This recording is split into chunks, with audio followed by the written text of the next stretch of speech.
Assalamualaikum warahmatullahi wabarakatuh.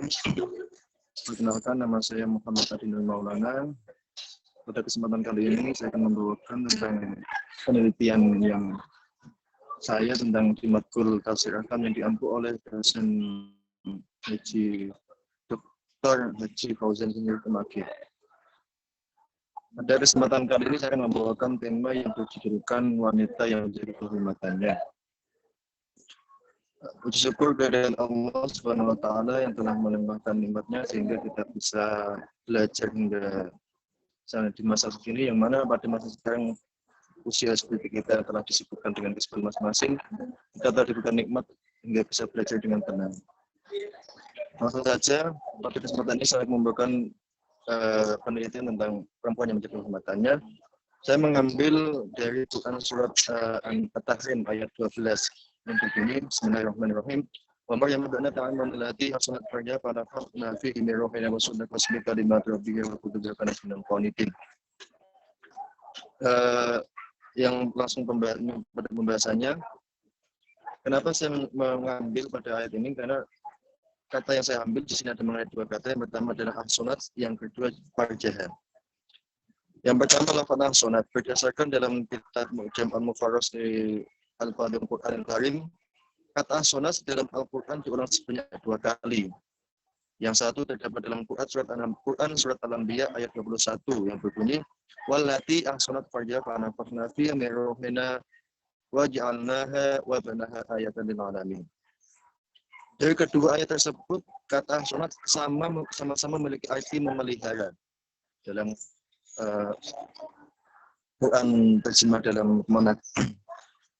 Dan orang yang disebut dalam ayat ini atau konteks ayat di sini ada sama, jika itu Siti Maryam binti Imran. Kata memelihara di sini bisa kita paparkan atau artikan sebagai menjaga, melindungi, menahan. Yang dalam KBBI berarti supaya selamat atau tidak ada gangguan. Kata memelihara atau menjaga merupakan kata kerja yang identik dengan seorang yang memiliki tanggung jawab yang harus dipertahankan atau dipertanggungjawabkan. Sangat cocok sekali dengan tema kita yang kita pada kali ini. Yang kedua itu lafaz yang saya ambil yang farjaha. Berdasarkan dalam kitab Mu'jam al-Mufarras di Fadhil Quran, sama juga dalam kitab yang di atas, kata atau lafaz farjaha di sini ini dalam Quran juga diulang sebanyak 2 kali, sama juga yang kedua di surat At-Tahrim ayat 12 dan surat Al-Anbiya ayat 21 ayat 91. Juga memiliki arti yang sama dan subjek yang sama dari kata farjah, yaitu kehormatannya. Dalam Kamus Besar Indonesia, kata kehormatan memiliki banyak arti, yang antara lain ialah penghargaan, kebesaran, kemuliaan, nama baik, harga diri, kesucian wanita, dan lain sebagainya.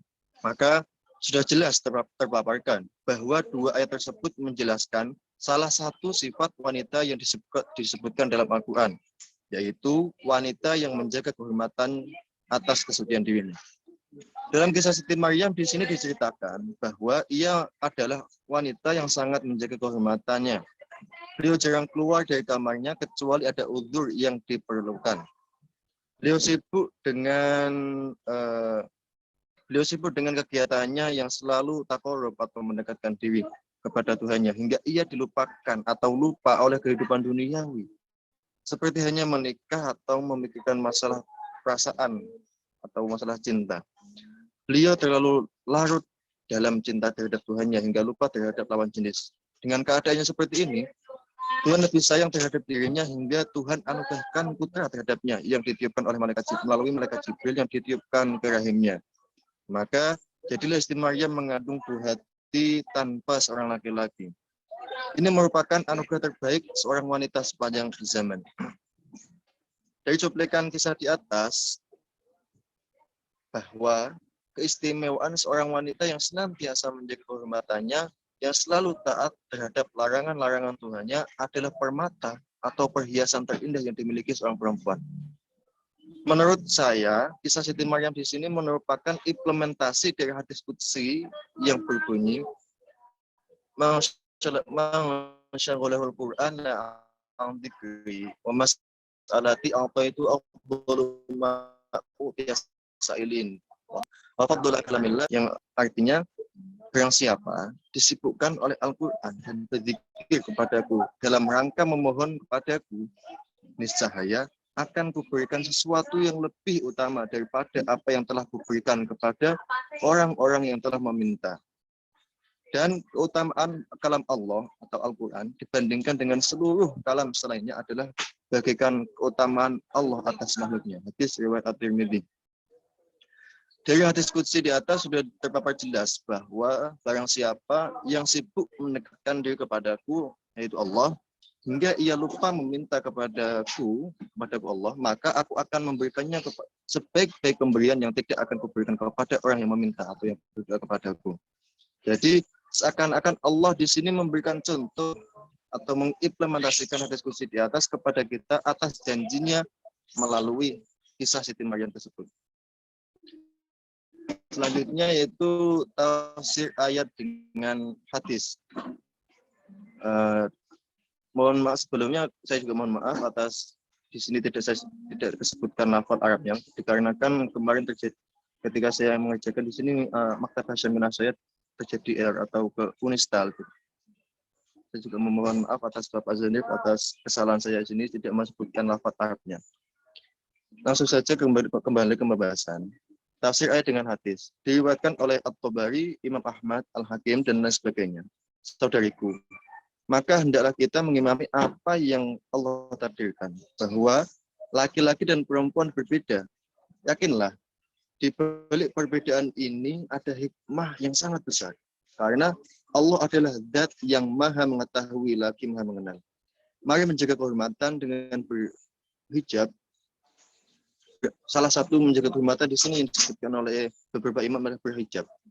Berhijab merupakan kewajiban yang harus ditunaikan bagi setiap wanita muslimah. Hijab merupakan salah satu bentuk pemuliaan terhadap seorang wanita yang telah disyariatkan dalam Islam.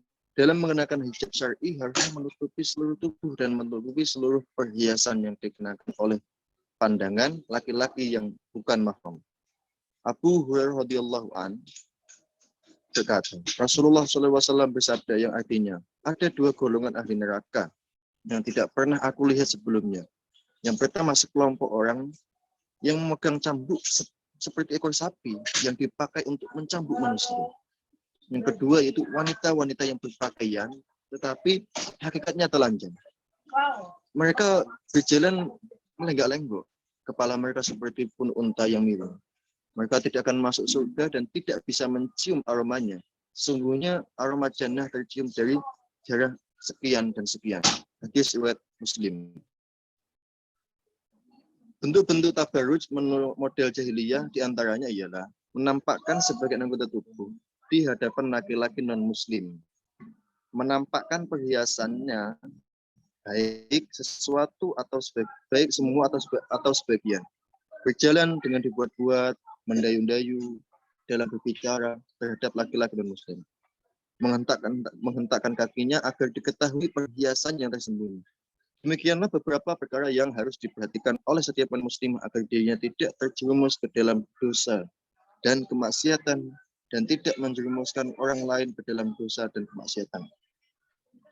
Tafsir ayat menurut ulama disebutkan di sini, menurut Syekh Profesor Dr. Wahab Az-Zuhaili, pakar ulama fikih dan tafsir di negeri Suriah, berpendapat dan juga Maryam binti Imran yang solehah, yang bertakwa dan suci, Allah memujinya, yang bahwasannya Maryam suci kemaluannya dari keburukan zina.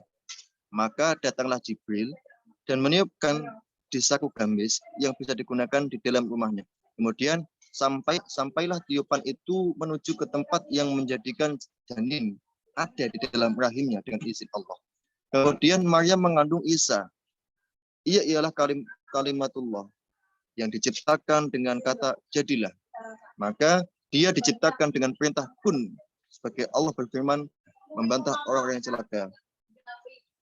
Bismillahirrahmanirrahim. Fayakunu lahu aqibatud dar. Bismillahirrahmanirrahim. Fayakunu kun lahu qala thumma turabim min khalaq.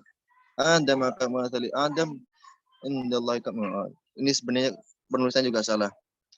Inna mathala Isa indaka mathali Adam khalaqahu min turabin tsumma qala lahu kun fayakun, yang sebaiknya. Di sini ada penulisan yang salah. Khalaqahu min turabin tsumma qala lahu kun fayakun. Yang artinya sungguhnya misal atau penciptaan Isa di sisi Allah adalah seperti penciptaan Adam.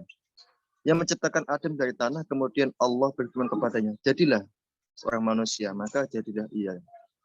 Kemudian Allah memuji Siti Maryam yang ia ialah perempuan yang membenarkan atas ucapan Tuhannya dan beramal dengan syariatnya yang Allah mensyariatkan bagi hambanya.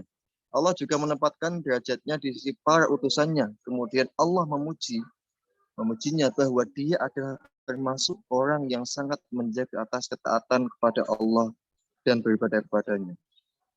Yang selanjutnya kita menuju penutup. Dari kisah dapat kita ambil kesimpulan bahwa wanita yang menjaga kehormatannya, maka derajatnya akan diangkat oleh Allah atas apa yang ada pada dirinya. Dan wanita seperti yang telah dijelaskan di atas ialah wanita-wanita yang paling sulit ditemukan pada zaman sekarang. Mungkin hanya seberapa kecil dari zaman kita sekarang ditemukan. Dan saya akan menambahkan beberapa kalimat yang tidak ada pada diksi yang saya disampaikan di sini. Selain menjaga kehormatan yang disebutkan di atas, ada menjaga menutup hidung, tidak berjalan berlenggak-lenggok ketika berbicara mendayu-dayu, juga menjaga kehormatan yang sedang ialah contoh ketika kita sudah bersuami istri, itu seorang wanita tidak mengizinkan seorang laki-laki masuk ke rumahnya tanpa seizin suami tersebut. Ada juga yang lain dan sebagainya ketika bagi yang belum mempunyai istri, menjaga kehormatan ialah menjaga pandang, menjaga kehormatan dengan tidak berzina, baik zina secara sengaja atau tidak sengaja. Yang disengaja mungkin bisa disebutkan dari tidak berkerudung, berpacaran dan lain sebagainya, itu termasuk takrubuz zina.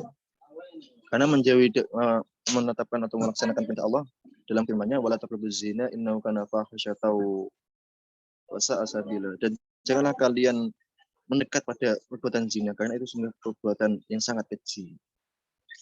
Mendekat dalam zina di sini disebutkan bisa dan lain sebagainya, memakai wangi-wangian yang bisa menggoda pria. Ini juga bisa menjerumuskan keduanya, baik seorang perempuan dan laki-laki. Karena tingkah perempuan di sini, wanita dan laki-laki itu terjerumus dalam dosa yang saya tidak sengaja. Mungkin hanya itu saja yang disampaikan pada kesempatan kali ini. Kurang lebihnya saya mohon maaf sebesar-besarnya terutama pada Bapak pengampu dosen mata kuliah akan Bapak Zubir. Kurang lebihnya mohon maaf sebesar-besarnya. Wassalamualaikum warahmatullahi wabarakatuh.